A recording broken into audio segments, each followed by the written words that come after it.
Hello everyone, welcome back to the Infamism Worldwide channel. Mr. Low Key here, coming to you from Cape Town, Long Street, and today I'm joined by Florine. Awesome. She's from Belgium and she has been traveling through Kenya, Tanzania, South Africa, and headed to Namibia. And on this channel, I also like to talk about language study. So Flo, what languages do you speak? Well, my mother language is, of course, French. Okay. I'm talking English and Spanish. Wow. Spanish.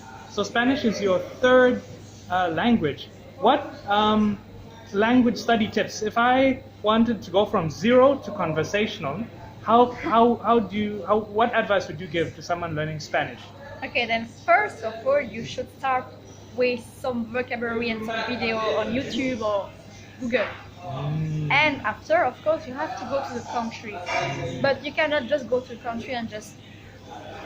you need at least basic thing. I think so.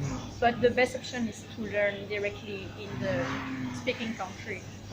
Okay. The only thing I know how to say in All Francais is "au petit palpe," and that is, I don't know how to speak French. I only have a little bit of French. And what can you say in French? I know some bad words. I think I know omelette du fromage. I know au revoir, and I know how to say je suis tiche. I am tiche. Yeah, correct. And some swear words as well. Those are always good to know. Always very important. What is the most common Spanish word you've heard? Te quiero. Okay. What does that mean? I love you. Really? Te quiero. I didn't know that one. Really? That's a famous one. You learn something new every day.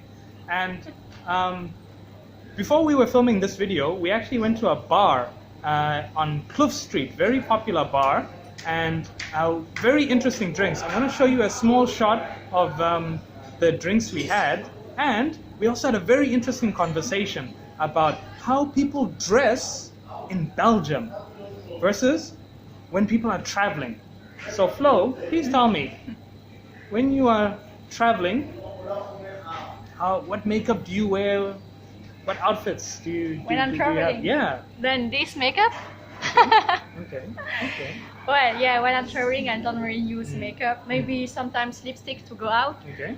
And yeah, well, that's it. I started travel, I was traveling with my makeup. Okay. Because, when you start, you want to have your makeup, but the more you travel, more you just realize that we don't care about makeup. It just takes space in your backpack for nothing, and it's not going... I mean, the best makeup is the smile, and like when you, how do you say, sunbath from the sun? Yeah. The tan. The tan, yeah, that's better than nothing else. Wow. Tan, I think. I suppose you need to look good when the animals see you, because if you don't look good, the animals will be quite afraid. So you mentioned makeup is quite strict in Belgium. How is that? For me, as a guy, I can't imagine a situation like that. Sorry to interrupt. I just wanted to let you know, I just watched the president on TV. There's now a ban on speaking French in South Africa. Eh? Wow. You can't speak French. Just so she knows. No. I didn't understand the word.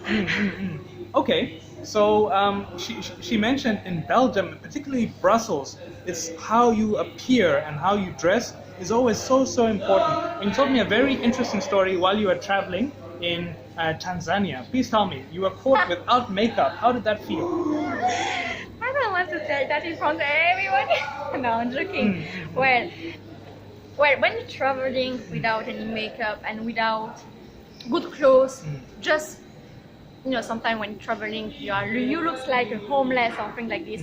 And when you meet someone like a guy, and this guy likes you for just your personality, it makes you feel more confident and makes you feel happy that someone likes you for just you and not for how you look like, and that's just amazing, because you think that this guy is just amazing, That's a very amazing thing you learned while traveling, that a lot of what you think is important to you now, when you travel with just living outside of your backpack and not always having the fanciest clothes and fanciest things, you realize there's so much more you can experience when you change your environment.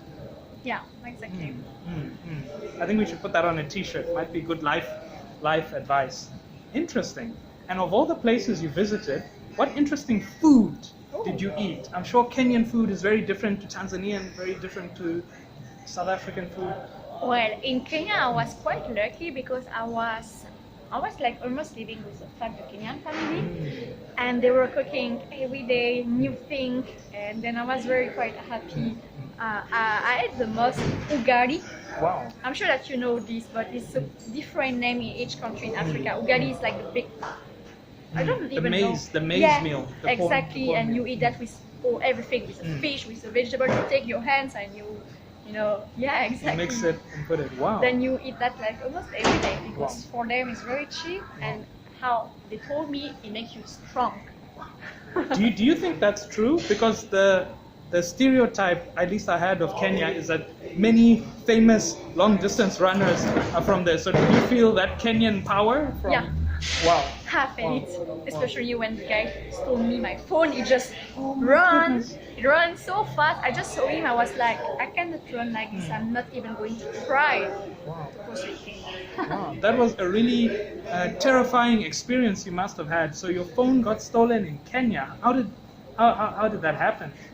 Well, I was working. Yeah, it was like my second day in Africa, Wow. and I was working in a monkey park with two locals, two girls. We were taking photos for like everybody, and at the end of the park, we had like a way to go to the main street or another way to go to the forest. And I think that someone was following me because he just waited that I was at the end of the park to run, push me, and stole my phone. And when he pushed me, I was. It was in your hand? As you were Like this, I walking? was working like this. Okay, and the phone was in your hand. Exactly. He must have seen you were not Yeah. from there. And then, And I think it was for me because he saw that I had my phone in my hand, and I was not like this, I was like this. I think he followed me, and it was quite amazing because first I didn't understand what's going on, I just stay like this and I just scream like, oh, oh, oh. And after the two girls screamed something in Swahili, they screamed like, oh, thief, so loud. And all the women in the street up screamed the same, oh, thief. the whole community was All just like, this is not community. right. Yeah. And all the men from behind me started to run so fast. They didn't even ask me something. They just started to run. Everyone started to run. And me, I stayed like this because I was surprised. I just arrived in Africa. It was too much emotion for me. I just stayed, and I was really hoping that the men can catch him. But everybody came back to me, and I understood that it was too late. That just the men escaped because after the forest it was the mountains. And it was quite. I was mad at me because I'm traveling, I should be more careful. I shouldn't have my phone in my hands. But I was quite very happy to have seen how was people in Africa. We don't do that in Belgium. We don't run after people like it's just the person who got the phone stolen, but not the other person. Wow. Then I was very impressed. That's why I was not so sad and so on. Yeah. That was such a hectic story that I had to ask her to, do it for YouTube. And everyone, please stay safe out there. These things can happen to you anywhere. I once got my stuff stolen in Japan, so maybe I'll make a video out of that one day. Who knows? But I think we can maybe end it there, unless there's anything else you'd like to add on the topics we've discussed: French study, English study, Spanish study. How was it learning English? That was in high school?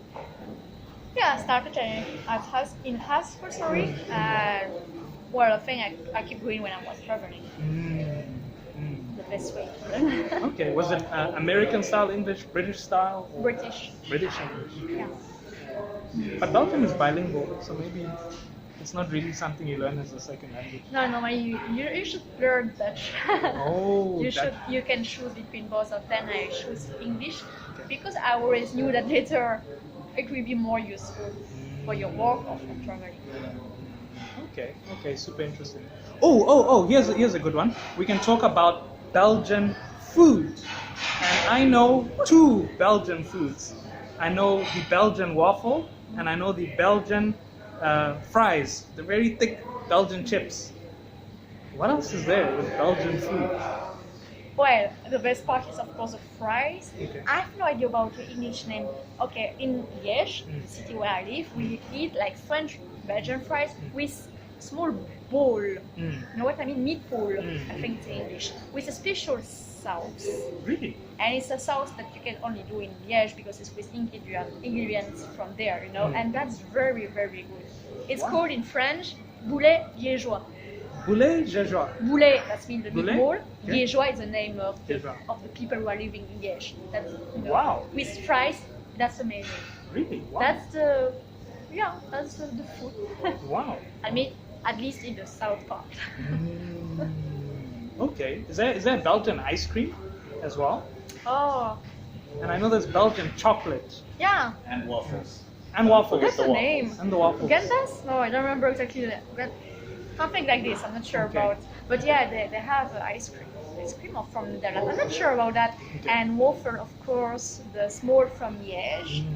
That's small waffle. You can have like sugar waffle, or you can put caramels or chocolate inside, or the big one from Brussels, maybe you know. Okay. Big one, and you can put like chantilly, a lot of fruit. But I don't advise you to eat that when you have a date. Oh, okay. It's really, really big. It's Yeah, heavy. it's heavy. like to eat a kebab when you are dating someone. It's quite Okay. confusing. Okay, interesting. Wow, okay, so there we have it, a little bit about a Belgian chocolatier. There's actually a chocolatier in Cape Town, which I'm going to recommend below. I actually went on a chocolate tour in Paul, so just something special for you. And you know, I really appreciate you watching. We're trying to grow this channel, and we're finding interesting people to always interview. So a big thank you to Flo. Check out her channel, description below, and all her African travels, and more crazy content coming soon. Bye bye.